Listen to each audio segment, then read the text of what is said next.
নমস্কার দেবী এবং সজ্জনগণ। আমরা বহুকাল আগে থেকে বাবরি মসজিদের নাম শুনছি। এই বাবরি মসজিদের জন্য মুসলমানেরা পাগল। এই বাবরি মসজিদই বারবার বিজেপিকে ক্ষমতায় আনছে আর মুসলমানদের শূন্য হাতে ফিরিয়ে দিচ্ছে। আপনি দেখুন 2014 সালে বা 1999 সালে যে বিজেপি সরকার এসেছিল তার মূল জায়গায় ছিল বাবরি মসজিদ। 1988 সালে বিজেপির মাত্র দুজন সংসদ সদস্য ছিলেন, অটল বিহারী বাজপেয়ী এবং লালকৃষ্ণ আডবাণী। 92 সালে উন্মত্ত জনতা বিবাদিত স্থাপনাটি ভেঙে দিয়েছিল। তারপরেই বিজেপির আসন সংখ্যা বেড়ে 188-তে দাঁড়ালো। অটল বিহারী বাজপেয়ী 99 সালে বা 97 সালে বিজেপির প্রথম সরকার গঠন করলেন, মূল জায়গায় বাবরি মসজিদ। 2010 সালে বা 11 সালে রায় অনুযায়ী বা সুপ্রিম কোর্টের রায় অনুযায়ী সম্পূর্ণ জমি হিন্দুদের হাতে হস্তান্তরিত করা হলো এবং ঠিক পাশে রাস্তার ধারে সম পরিমাণ জমি মুসলমানদেরকে দেওয়া হলো বাবরি মসজিদ তৈরি করবার জন্য। সরকারের তরফ থেকে সব রকম আশ্বাস দেওয়া হলো বাবরি মসজিদ স্থাপনে সরকারি সহযোগিতা করা হবে। রাম মন্দির তৈরি হয়ে গেল। সেই বাবরি মসজিদকে দেওয়া জমি আজও পড়ে আছে। মুসলমানদের টাকা নেই এমন না, কিন্তু এক চুল শিলা সেই ফাইজাবাদে বাবরি মসজিদের জন্য গাঁথনি করা হয়নি। বহু শুনেছি একটা বাবরি মসজিদ তৈরি করা হবে, রাম মন্দিরের নকলে একটা বাবরি মসজিদ তৈরি করা হবে, তার থেকেও বড় হবে, মাদ্রাসা তৈরি হবে, মক্কা মদিনা থেকে মোল্লারা ইট পাঠাবে। কিচ্ছু হয়নি। কিন্তু 2014 সালে ভারতে বিজেপির নিরঙ্কুশ সংখ্যাগরিষ্ঠতা নিয়ে রাজত্ব এসে গেছে। 19 সালেও রাজত্ব এসেছে, 24 সালেও রাজত্ব এসেছে, মূলে সেই বাবরি মসজিদ। এরপরে দেখুন পশ্চিমবঙ্গ সিপিএমের কবলে ছিল, তারপর মমতার কবলে এলো, তারপর হঠাৎ হুমায়ুন কবির বাবরি মসজিদের চিন্তা ভাবনার কথা পশ্চিমবঙ্গের মোল্লাদের মাথায় ঢুকিয়ে দিল। রেজাল্ট হলো কি, এই যে তৃণমূল বলছে বিজেপি এসআইআর করে জিতেছে বা যা হোক এইসব করে জিতেছে, কিন্তু এটা আপনাকে তো মানতে হবে বেলডাঙ্গা বা আশেপাশের এলাকায় নওদা রেজিনগর এই এলাকায় প্রায় 75% মুসলমান। বেলডাঙ্গাতে 90,000 হিন্দু থাকে। বেলডাঙ্গা বিধানসভায় 1,40,000 মুসলমান বাস করছে। সেই বেলডাঙ্গা থেকে কি করে বিজেপি জেতে? বুঝতে পারছেন বাবরি মসজিদের মহিমা।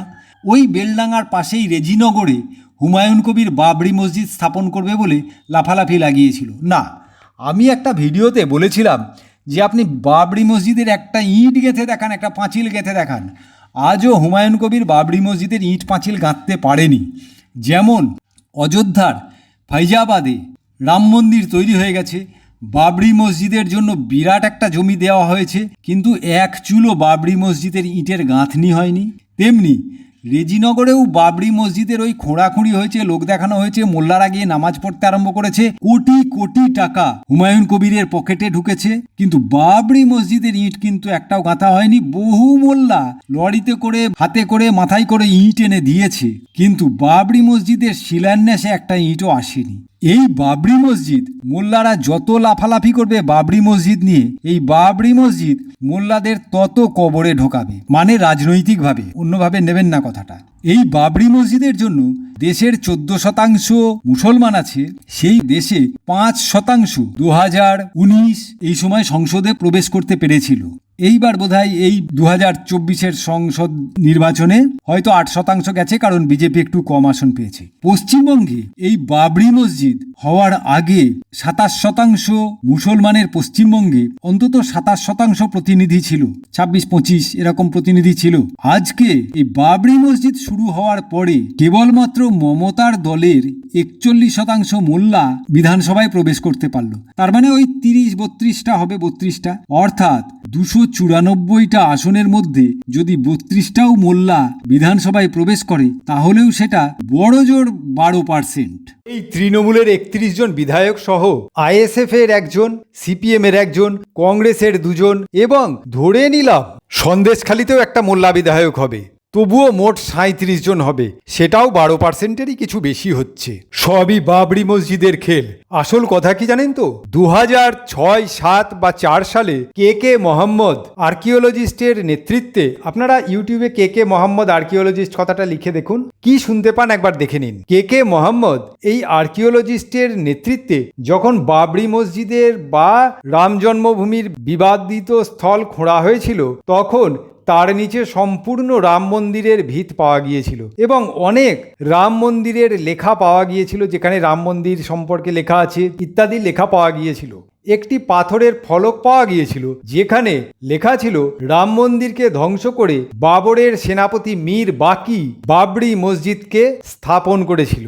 এইটাকে দেখেই আদালতে ওই জায়গাটা সম্পূর্ণভাবে হিন্দুদেরকে ফিরিয়ে দেওয়া হয়েছিল। তথাকথিত বাবরি মসজিদ, যেটাকে মোল্লারা দাবি করে, তার নিচের ভিত্তিপ্রস্তরটা ছিল রাম মন্দিরের। আর রাম মন্দিরের ভিত্তিপ্রস্তর যেখানে আছে, অর্থাৎ ভারতীয় সংস্কৃতির ভিত্তিপ্রস্তর যেখানে আছে, সেখানে কি আরবীয় সাম্রাজ্যবাদ, আরবীয় সংস্কৃতি টিকতে পারে না। আজকে যে দিকে দিকে বিজেপির জয় হচ্ছে, তার ভিত্তিপ্রস্তরটাও ওই রাম মন্দিরের ভিত্তিপ্রস্তরই। বাবরি মসজিদ একটা মোল্লাদের তৈরি কথা মাত্র, সেই কারণেই বিজেপি চারদিকে জয়ী হচ্ছে। সুতরাং আজকে আমার সঙ্গে সুর মিলিয়ে মোল্লারাও নিশ্চয়ই বলবেন বাবরি মসজিদ মুর্দাবাদ, কারণ বাবরি মসজিদ বেঁচে থাকলে ভারত থেকে বিজেপিকে তাড়ানো অসম্ভব, যেটা মোল্লারা চাই। তাহলে মোল্লারা বলুন, আপনি বিজেপিকে চান নাকি বাবরি মসজিদকে চান?